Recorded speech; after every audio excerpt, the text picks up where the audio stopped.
Vamos a hablar un poco sobre el desarrollo normal del pie. El arco plantar, que nos vamos a referir hoy, que es una estructura que está sostenida desde el punto de vista óseo por 26 huesos que forman el pie, lo que está justo debajo del tobillo. Esos 26 huesos se articulan y se sostienen por unos músculos y unos tejidos que vamos a nombrar ahora, que son muchos, para formar un arco.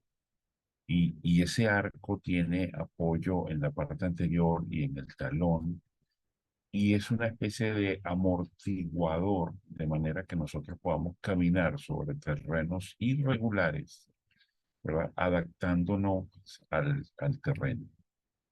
Entonces, ¿quién eleva el arco plantar? Son muchas estructuras, pero para tratar de simplificar, voy a explicar las más importantes, que son esto que está significado aquí en rojo, que es el tibial posterior, y el azul, que es el peroneo largo, que va del lado, o es un músculo que viene del lado lateral, su tendón da la vuelta y se inserta aquí en este punto, y en la primera cuña, y el tibial posterior, que viene del lado interno de la pierna, llega al tobillo, lo pasa y se inserta luego de dar esta vuelta. Y cuando estos dos músculos se activan, el arco plantar sube. Hay otros músculos que son los de la bóveda plantar, que también son importantes. Aquí tenemos el peroneo. Esto ha sido estudiado por muchos autores, pero me llamó la atención en esta literatura de fisiología, cuadernos de fisiología de Kapanji, donde es uno de los artículos de biomecánica o de los libros de biomecánica más importantes ya prácticamente de la historia de la medicina, donde Kapanji habla de lo importante que es la bóveda plantar y por qué la bóveda plantar en algunos pacientes se está viniendo un poco más flácida por el advenimiento de los pisos planos, los calzados rígidos, y eso vamos a hablar un poquito también. Entonces, toda esta estudio sobre la bóveda plantar tiene muchos artículos a favor de que la activación de los músculos de la pierna, es decir, de la rodilla hacia abajo, y del pie en sí, son los que van a formar el arco plantar. Pero algunas personas tienen entonces un arco más bajo y hay que diferenciar entre un pie plano flexible, que puede ser una variante de la normalidad, y un pie plano patológico, ¿ok? Que también vamos a explicar esto. Con respecto al uso de calzado para la formación del arco plantar, ha sido ya prácticamente que proscrita. ¿Por qué? Porque se descubrió que muchas personas que, como yo, nos usamos eh, eh, botas ortopédicas porque se nos diagnosticó erróneamente una arco plantar bajo como una patología. Usamos botas ortopédicas y el arco se formó. Pues resulta que vamos a ver este trabajo. Este es un trabajo de Dennis Wenger en San Diego. Aquí están los otros autores, pero un trabajo por allá del año 1989, donde ellos tomaron un grupo de pacientes eh, donde tenían el arco plantar bajo diagnosticado por los pediatras, y los ortopedistas se dedicaron a observar un grupo de pacientes con botas ortopédicas y otros sin botas ortopédicas. Entonces, la conclusión de este trabajo es que el uso de las plantillas, zapato ortopédico, inserciones, no influye en la formación del arco plantar, ya que los pacientes que no lo usaron tuvieron exactamente el mismo comportamiento.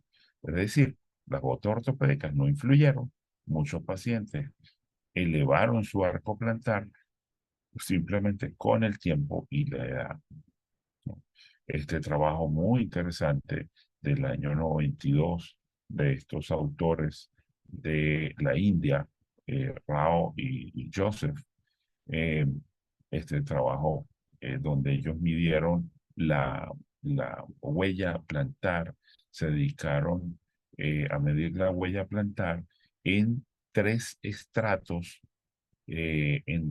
vos sabés que allá en la India, para el momento que hicieron ese trabajo, la sociedad, y creo que aún está dividida en estratos y tienen inclusive costumbres diferentes. Entonces, buscaron unas escuelas donde había niños que usaban zapatos, otras escuelas donde los niños usaban sandalias y otras escuelas donde los niños andaban absolutamente descalzos. Se les midió la huella plantar con una máquina que ellos idearon para el trabajo y medían estas distancias.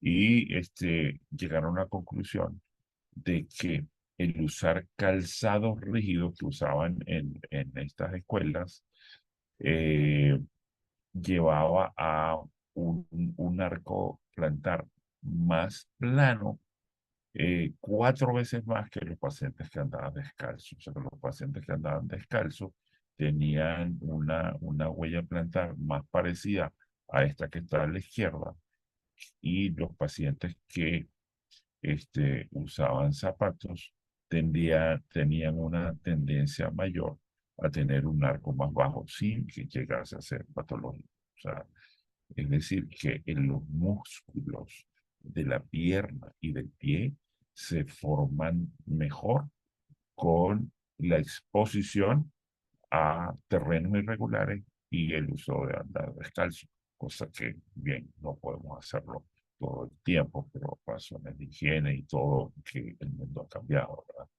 Pero es un factor mecánico. Lo que quiero resaltar acá es el factor mecánico.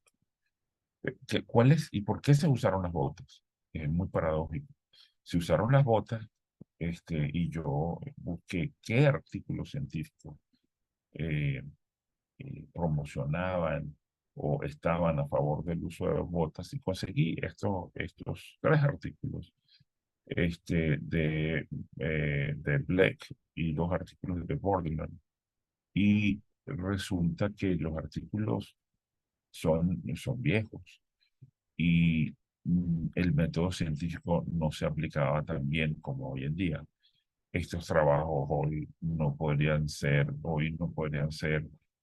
ni siquiera un trabajo de tesis de bachillerato, porque no guardan el rigor científico, simplemente comparan los zapatos ortopédicos con nada, sino que le pusieron zapatos ortopédicos a todos y después lo midieron, no lo compararon con nada. Y eso lo hacen en este artículo y en los tres que le estoy nombrando, ¿no? Los de Bordelon y eh, eh, el otro autor, Blakeham versus. ¿Ok? Entonces, artículos a favor del no uso de botas ortopédicas son muchos y ya les nombré quizás los dos más importantes.